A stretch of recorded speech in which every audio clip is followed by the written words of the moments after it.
안녕하세요. 올해로 결혼 3년 차를 맞네요.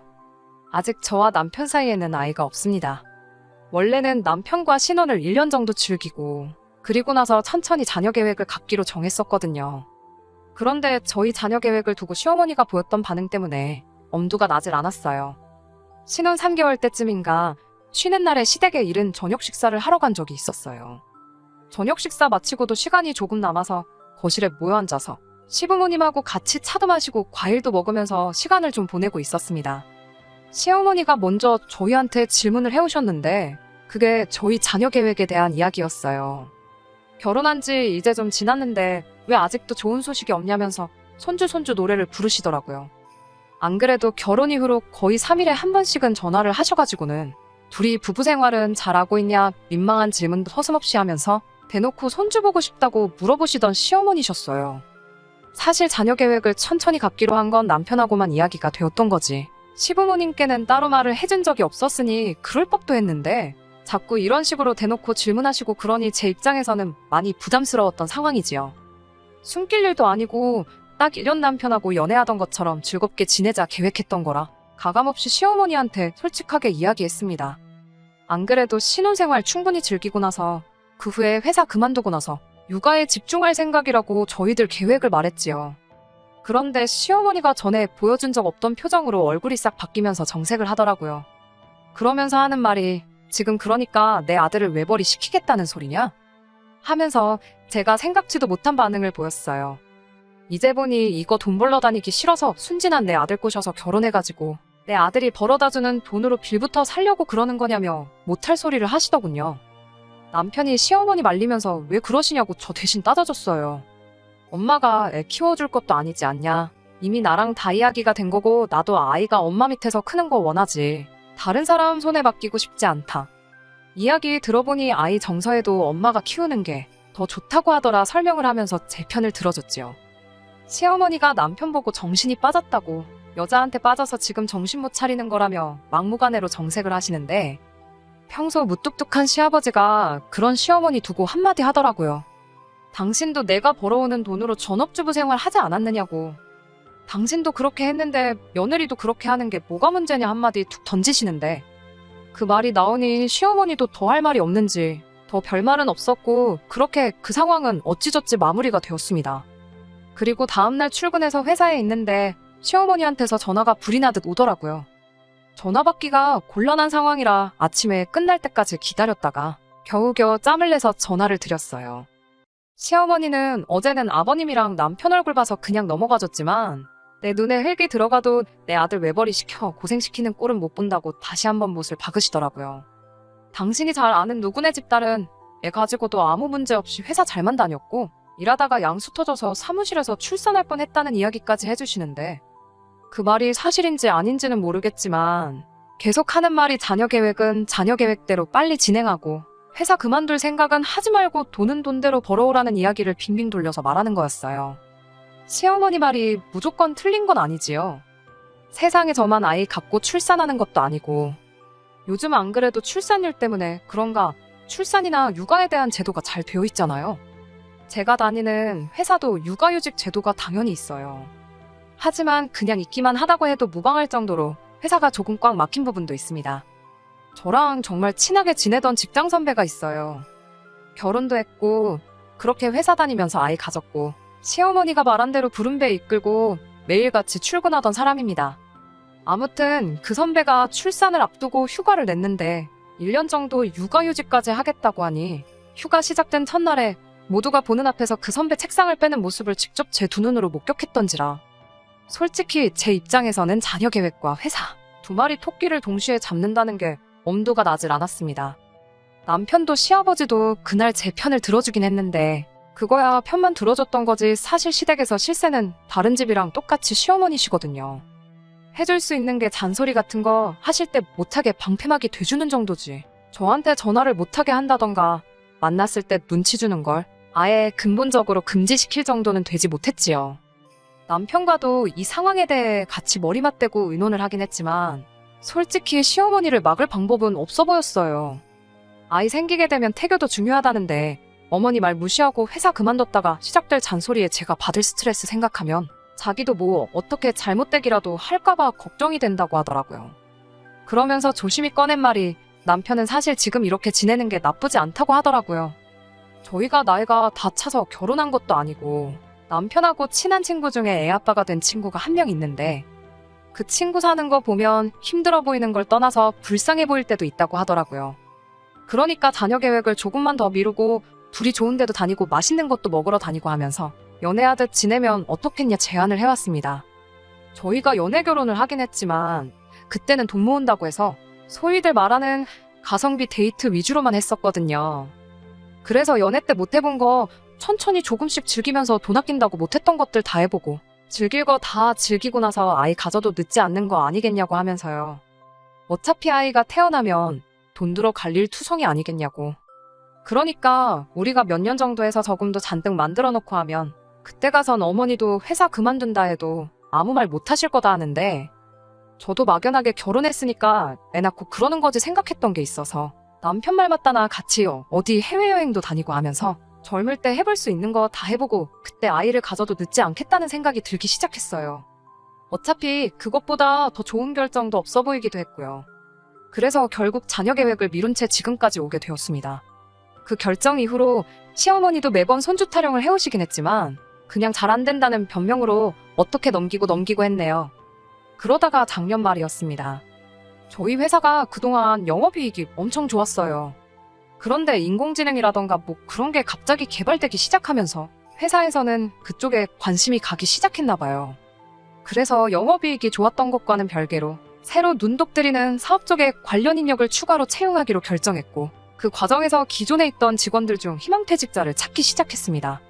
희망퇴직이다 보니 여태 쌓인 퇴직금 말고도 위로금이라고 보너스처럼 추가로 돈을 더 주는데 1년치 연봉만큼은 되지 않았지만 꽤나 목돈을 조건으로 걸었더라고요. 그런데 가만 생각해보니 때는 이때다 싶었습니다. 인원 감축하는 거 보면 제가 버팅기고 있다고 해서 나중에 정리해고 대상이 될지 아닐지도 확신이 없기도 했고 저 또한 제 발로 회사를 그만둘 계획이 있는 상황이었으니 희망퇴직을 하지 않을 이유가 없겠더라고요. 그리고 그간 코로나 때문에 해외여행은 제대로 즐기지 못했지만 그래도 남편하고 꽤나 연애하던 때처럼 신혼생활 충분히 즐겼다는 생각도 들기 시작했고 아직 창창한 나이지만 그래도 노산에 대한 막연한 걱정도 이따금씩 들 때가 있었거든요. 남편하고도 이야기했는데 돈까지 더 준다는데 안 할 이유가 뭐가 있냐며 저랑 같은 생각을 갖고 있었습니다. 하나 걱정되는 게 있었으니 여전히 시어머니는 제가 회사 그만두고 육아에 전념하겠다는 상황을 받아들이지 않을 것 같다는 거였어요. 그런데 제 인생 제가 사는 건데 이걸 시어머니 허락까지 받고 진행해야 되는가 싶은 생각도 들었어요. 그리고 지난 시간 동안 아이는 왜 안 생기는 거냐며 네 마누라한테 문제 있는 거 아니냐는 둥 따지고 들던 시어머니와 티격태격 다투기도 많이 한 남편을 보니 안쓰러워 보이기도 했고요. 티는 내지 않았지만 그래도 자식인데 아내와 어머니 사이에서 줄다리기 하는 게 얼마나 힘들었겠어요. 그래서 회사 그만두겠다는 말은 남편 통해서 해봐야 어차피 제가 시어머니랑 또다시 이야기할 것 같은데 뭐하러 남편 거쳐서 할 필요가 있겠나 싶어 제가 직접 이야기하기로 했습니다. 혼자 이런저런 생각을 엄청 많이 했어요. 시어머니가 쏟아낼 잔소리 생각에 예상 질문까지 만들어 어떻게 이야기할지 다 준비도 하고 버벅이지 않고 당당히 말하겠다고 연습까지 했습니다. 지난 2년 동안 돈도 꽤 모았고 희망퇴직해서 퇴직금의 위로금까지 받으면 돈도 꽤 된다. 지금이야 육아에 전념한다고 회사를 그만두지만 아이가 어느 정도 크면 저도 전업주부로 평생을 살 생각은 아니고 경력 살려서 다시 취직할 수 있다면 그렇게 하겠다. 뭐 이런 식으로 사회초년생 되고 면접 준비할 때 마냥 예상 질문에 답변까지 완벽하게 연습을 해서 마음 굳게 먹고 시어머니한테 전화를 드렸어요. 그런데 시어머니의 반응이 제 예상과는 전혀 달라서 당황스러웠네요. 그래 하면서 잘 생각했다고 애는 엄마가 키워야지 하면서 예상 질문에 답변까지 준비했던 게 민망할 정도로 흔쾌히 그렇게 하라는 대답을 받아냈기 때문입니다. 심지어 오히려 시어머니는 전화기 너머로 싱글벙글한 게 느껴질 정도로 의외의 반응을 보이셨죠. 오죽하면 아들 외벌이는 눈에 흙이 들어가도 안 된다던 분이 저러시니 누가 진짜 시어머니 눈에 흙이라도 뿌린 건가 싶기까지 하더라고요. 아무튼 그렇게 저는 제 발로 회사를 그만두게 되었고 그 과정에서 10년 가까이 일에 쌓여있던 퇴직금과 회사에서 희망퇴직자에게 주는 위로금을 포함해 꽤나 목돈을 가지고 퇴직을 할 수 있었습니다. 매번 월급만 쌓이던 통장에 떡하니 큰 돈이 들어와 있으니 시어머니 예상 질문에 어떤 답변을 해야 하나 준비하는 것보다 그 돈으로 뭘 해야 하나 준비를 했나 싶을 정도로 어떻게 돈을 굴려야 할지 잘 모르겠더라고요. 요즘 금리도 좋으니 안전하게 적금을 들을까 싶기도 하고, 한편으로는 아이가 어느 정도 커서 큰 돈이 필요해질 때까지 우량주를 잔뜩 사놓고 묶어두고 있을까 싶기도 하고, 어떻게 하는 게 좋겠나 남편하고 이런저런 궁리만 하면서 퇴직금은 통장에 들고만 있던 어느 날이었습니다. 시어머니한테서 연락이 오더라고요. 제 퇴직에 흔쾌히 그러자 하시고 그 뒤로는 별다른 문제 없이 잘 지내던 와중이었는데, 그날따라 울리는 전화벨 소리가 왜 그렇게 안 좋은 예감이 들던지, 전화를 받으니 제가 여보세요라고 말하기도 전에 시어머니가 바로 본론부터 꺼내왔습니다. 다음 주에 누구누구 생일인 건 알고 있지? 하고 물으시는데 그 이름 석자가 너무 생소하더라고요. 생전 처음 들어보는 이름인데 생일인지 아닌지도 제가 어떻게 알았겠어요? 그래서 어머님한테 누구 말씀하시는 건지 잘 모르겠다 대답을 했지요. 그러니까 시어머니가 너는 이 집 며느리가 맞냐며 네 신우 이름도 모르냐고 대묻대요. 제가 설마 아무리 그래도 신우 이름을 몰랐겠나요? 시어머니가 말하는 신우는 사촌 신우였어요. 시이모님네 막내딸인데 저희 결혼식 때 한번 본 게 전부였어요. 저희 또래긴 한데 그래도 몇 년 터울이 있어서 그런가, 아니면 저랑 남편이 조금 고리타분한 구석이 있어서 그런가, 소위 말하는 요즘 MZ세대처럼 보이던 사촌 신우랑은 친하게 지낼 일이 없었어요. 애초에 제 친척도 아니고 남편 친척인데 남편하고도 그렇게 가까워 보이는 사이도 아니었고요. 저희 결혼식 이후로 따로 연락 한번 주고받은 적 없고 당연히 따로 만나본 적도 없거든요. 명절 때도 제가 시외가까지 갈 일이 몇 번이나 있었겠나요? 시이모님조차 결혼식 이후로 2번인가 본 게 전부였는데, 그러니 당연히 이름조차 모르는 먼 친척이었지요. 아무튼 시어머니가 그렇게 멀기만 한 사촌 신우 생일을 왜 저한테 기억하냐고 물으시나 싶었는데, 시어머니가 그 사촌 신우가 이번에 취직을 했다고 참 대견하지 않냐면서 생일 선물에 취직 선물까지 한 번에 해주고 싶다고 하더라고요. 그러면서 요즘 젊은 사람들이 환장한다는 외제차 이야기를 꺼내는데, 친딸인 신우 결혼할 때도 여자가 혼수만 해가면 되는 거 아니냐며 한 푼도 안 해주셨던 시어머니세요. 신우가 모은 돈이 있어서 문제가 되는 건 아니었는데, 그걸 떠나서 친딸도 아니고 조카인 시이모님의 딸한테 결혼 같은 큰일도 아니고 매년 돌아오는 생일 선물 사준다는데, 깡통으로만 사도 5천만 원은 넘어가는 외제차를 뽑아주신다고 하니 처음에는 시어머니가 뭐 로또 1등에라도 당첨되신 건가 싶었어요. 차에 대해서는 제가 잘 몰라서 일 안 나가고 집에만 있으니 딜러한테 같이 가드릴 수는 있지만, 차에 대해서 좀 더 잘 아는 사람이 필요하신 거면 저 말고 어머님 아들 남편한테 물어보시는 게 어떻냐고 대답했지요. 더 무슨 말을 해야 할지 말문이 막혀버린 건 제 말에 돌아온 시어머니의 대답 때문이었습니다. 사촌 신우의 생일 선물이자 취직 선물로 사주고 싶다던 그 외제차를 사러 가는데 따라가 달라는 게 아니고 제 돈으로 사주라고 하는 소리였어요. 제가 제대로 들은 게 맞나 싶어서 어머님한테 사촌 신우 외제차를 제 돈으로 뽑아주자는 거냐 되물었는데, 제대로 들은 게 맞다고 기능 폼으로 달고 다니냐면서 저한테 또 잔소리를 하시대요. 회사 나오면서 퇴직금 잔뜩 받았다고 하지 않았냐고, 그 돈 뒀다 뭐 할 거냐고 이참에 가족들을 위해 쓰라고 하는 겁니다. 가족들을 위해 쓴다고 하기엔 사촌 신우는 저희 집 옆집 사는 아주머니네 큰딸이 주말마다 방문할 때 데리고 오는 강아지보다 멀게만 느껴지는 사람이었어요. 애초에 당장 그게 사촌 신우 생일이 아니고 우리 진짜 신우 생일이라고 해도 세상에 저희가 무슨 재벌집도 아니고 생일에 외제차를 뽑아주는 게 말이나 되냐고. 그리고 그 돈은 지금 통장에 모셔두고 있긴 하지만 앞으로 태어날 우리 아이한테 쓰기 위해 저금해둘 돈이지, 얼굴도 가물가물한 어머님 조카한테 가져다 바칠 돈은 아니라고 사촌 신우한테는 자동차 모형조차 사줄 생각 없다고 딱 잘라 말했습니다. 시어머니는 저보고 괘씸하다며 이제 니는 돈도 안 벌고 앞으로 내 아들이 벌어오는 돈으로 집에서 놀기만 하면서 호의호식 할 건데 그 돈이 그렇게 아깝냐면서 푼돈 가지고 지금 유세 부리는 거냐 따지시더라고요. 손주를 인질로 잡고 일 그만두고 내 아들 돈으로 살겠다는 거? 넓은 마음으로 그렇게 하게 해줬더니 은혜도 모른다고 저보고 배은망덕하다니 어쩌니 하면서 또 엄청나게 싫은 소리를 퍼붓기 시작했어요. 앞으로 시어머니와 잘 지내고 싶은 생각이었지만 제가 계속 저 자세로 안 된다고 쩔쩔매기만 해봐야 이 상황이 절대 끝나진 않겠다 싶어서 저도 강하게 나갔습니다. 어머님은 그깟 푼돈이 없어서 시조카 생일 선물을 며느리 돈으로 해주려고 하시느냐 따졌지요. 애초에 그 사촌 신우 밖에서 마주쳐도 얼굴조차 기억이 안 나서 그냥 지나칠 저한테는 남과 다름없는 사람이라고요. 얼굴도 모르는 사람한테 제가 10년 가까이 고생해서 모은 퇴직금을 가져다 바치라고 하시는 소리냐 따졌고, 시어머니는 당연히 제 반응에 저거 말하는 꼬라지 좀 보라며 노발대발 하시더니 급기야는 그렇게 나오면 당신이 어떻게 나오는지 보라며 저랑 연 끊고 살겠다고. 그리고 그렇게 하면서 내 아들도 다시 데려갈 테니 평생 이혼녀로 살아가고 싶으면 그렇게 하라고 하는 겁니다. 직장도 네 발로 직접 관뒀으니 앞으로 돈 한 푼 못 벌 텐데 당신한테 아들 뺏기고 쫄쫄 굶어가며 살아봐야 그때 내가 어머님 말 듣고 사촌 씨는 외제차 뽑아줄 거라고 후회할 텐데 그땐 이미 늦은 거 아니겠냐며 겁을 주시더라고요. 정말이지 너무 무서워서 혼났네요. 아무튼 그날 저녁에 퇴근한 남편 불러서 어머님하고 이런 일이 있었다 털어놓았습니다. 며느리인 입장에서 시어머니랑 맞불 놓고 싸운 건 잘한 거 없는 거 안다 이야기를 했는데 남편도 시어머니 억지가 어이가 없었는지 오히려 저보고 잘했다고 해주더라고요. 애초에 어머니가 이혼하라고 해도 자기는 그럴 생각 없으니까 그냥 한 귀로 듣고 한 귀로 흘려 못 들은 걸로 하라더군요. 그날로부터 며칠이 지나고 나서 이 상황의 전말을 알게 되었어요. 알고 보니 시어머니가 시이모님한테서 큰 돈을 빌린 게 있었다고 하더라고요. 어디 좋은 투자처가 있다고 해서 돈 불려서 주겠다며 시이모님 돈까지 더해서 투자했다가 원금까지 날려먹을 정도로 잘 안 풀렸다고 합니다. 시이모님이 자기가 투자한 돈이야 자기 선택이니 날려먹은 걸 가지고 탓은 안 했는데 문제는 시어머니가 시이모님한테 빌린 돈이었어요.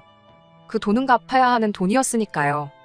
시아버지는 그런 시어머니를 두고 어디서 얼토당토하는 투자 정보를 듣고 그 큰 돈을 날려먹었냐면서 그 돈은 갚을 능력도 없고 대신 갚아줄 생각도 없다고 딱 잘났다고 하더군요.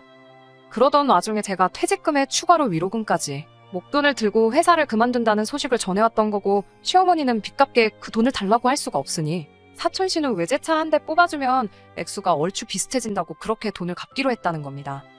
시어머니가 남편 옆에 제가 있는 줄도 모르고 남편한테 전화해서 곤란한 상황이라고 이 사건의 전말을 낱낱이 다 털어놓은 겁니다. 시어머니 딴에는 효자 아들이니까 난감한 상황이다. 영까지 끊을 수도 있다 하면 아들이 와이프 설득해서 엄마한테 그 돈 해주자고 도와줄 거라 생각하셨나 봐요. 하지만 남편도 시아버지가 했던 반응 그대로 그거 어머니가 진 빚이고 어머니가 날려먹은 돈인데 그걸 왜 우리한테 찾냐고 칼같이 선을 긋더라고요. 한 푼 두 푼이면 생각은 해보겠는데 몇 천만 원 되는 걸 그렇게 달라고 하셔봐야 무슨 방법이 있겠냐고.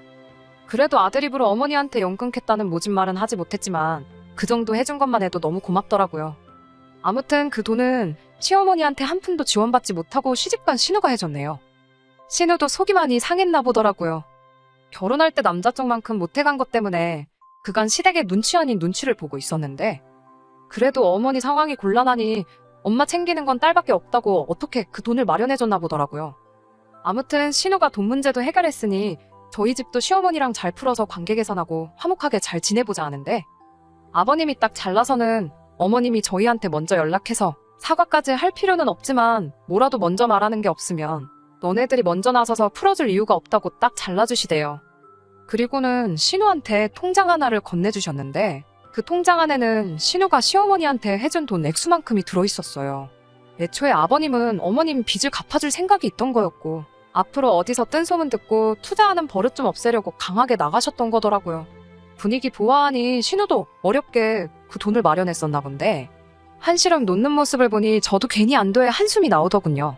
저야 시어머니 억지에 황당하긴 했지만 따지고 보면 피해본 거 하나 없어서 그냥 해프닝이구나 하고 다시 시어머니와 살갑게 지낼 생각이 있었는데 아무튼 이러나 저러나 솔직히 며느리 입장에서 시어머니랑 거리 두고 지내면 편하면 편했지 불편할 거 하나 없잖아요. 그래서 그냥 알겠다 대답하고 말았네요. 신우나 남편 보면 저 혼자 하는 이야기지만 저런 어머니 밑에서 어떻게 이렇게 속 깊은 자식들이 있나 싶을 때도 있는데 아마 두 사람은 어머니가 아니라 아버지를 닮아서 그랬나 봅니다. 끝까지 들어주셔서 감사합니다. 오늘의 사연은 여기까지입니다. 구독과 좋아요, 알람 설정 부탁드리고 더 좋은 사연으로 다시 찾아뵙겠습니다. 감사합니다.